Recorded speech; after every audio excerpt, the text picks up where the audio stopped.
छत्तीसगढ़ के पूर्व deputy CM TS Singhdeo का बयान सामने आया है जिसने सियासी गलियारों में हलचल मचा दी है।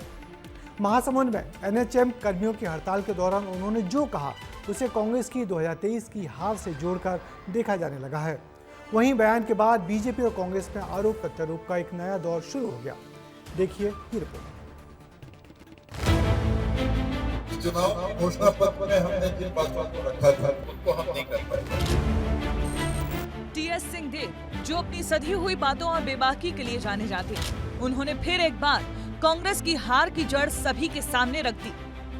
मेरा ये मानना है कि मेरे खुद के हारने के पीछे, कांग्रेस पार्टी के हारने के पीछे अन्य मुद्दों में ये भी बड़ा मुद्दा था कि चुनाव के घोषणा पत्र में हमने जिन बातों को रखा था, नियमितीकरण की बात को रखा था, केवल एनएचएम के साथियों के लिए नहीं, सभी के लिए रखा था, उनको हम नहीं कर पाए।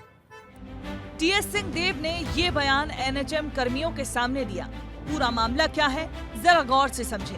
महासमुंद में एनएचएम कर्मियों की हड़ताल जारी है, जिसमें टीएस सिंहदेव उनका समर्थन देने पहुंचे थे। इसी बीच उन्होंने अपने संबोधन के दौरान एक बड़ा बयान दिया।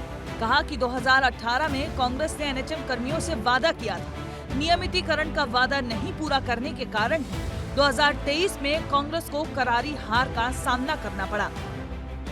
टीएस सिंहदेव का ये बयान जैसे ही सामने आया, छत्तीसगढ़ की सियासत में हलचल हो गई। वैसे देखा जाए तो मुद्दा एनएचएम कर्मियों की हड़ताल का था, लेकिन अब सियासत मुद्दे से भटकते हुए सिंहदेव के बयान पर हो रही है, क्योंकि टीएस बाबा ने अपनी ही पार्टी की खामियां उजागर जो की हैं, तो बीजेपी ने मौका भी लपक लिया। वादा तो उन्होंने एक भी पूरा नहीं किया। 36 वादे किए थे। कोयला घोटाला, रेत घोटाला, इनके हारने का सबसे बड़ा कारण तो यही है कि इन्होंने बहुत भ्रष्टाचार किया। जनजीवन पे एक आतंक का साया था। इनके कारण ये चुनाव हारे हैं और साथ में जो 36 वादे किए थे, किसी भी वादे को उन्होंने पूरा नहीं किया। ये पार्टी का मामला है। सरकार नहीं बन पाई, कहीं ना कहीं कमियां रही होगी, उस बात को लेकर कहा है। 10-20% हमसे भी कई कमियां रह गई होगी, तो वो कमियां हो सके, उन्होंने जो कहा वो भी हो सकता है। शांत छवि और बेबाकी वाली राजनीति पर भरोसा रखने वाले टीएस सिंहदेव वो नेता हैं जो अच्छे काम के लिए सीएम साय को भी धन्यवाद कहने से नहीं हिचकिचाते। ऐसे में जब खुद की पार्टी की बात आई तो उनके दिए बयान पर सवाल उठे। आखिर में उन्होंने सफाई देने से भी ऐतराज नहीं किया।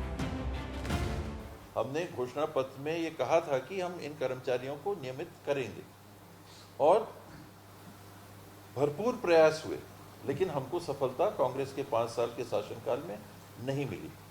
अब मैं जो घोषणा पत्र से भी जुड़ा हुआ था, छत्तीसगढ़ की सरकार से भी जुड़ा हुआ था, नियमितीकरण की बात हमने चुनाव के पहले की थी, आज उनके हड़ताल में जाते हैं तो क्या कहेंगे?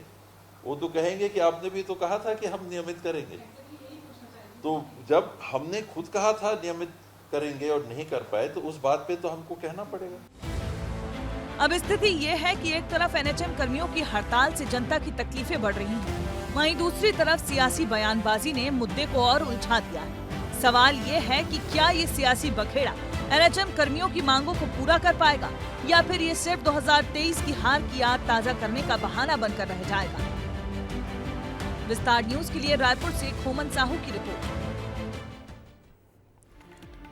तो टीएस सिंहदेव के बयान ने एक बार फिर कांग्रेस की हार की वजहों पर बहस छिड़ दी है, मगर बड़ा सवाल वही कि एनएचएम कर्मियों की मांगों पर असल में सुनवाई कब होगी, ये बड़ा सवाल है। और राजनीतिक बयानबाजी के शोर में कहीं उनकी ये समस्या दब ना जाए, ये भी टीएस सिंहदेव को सोचना होगा।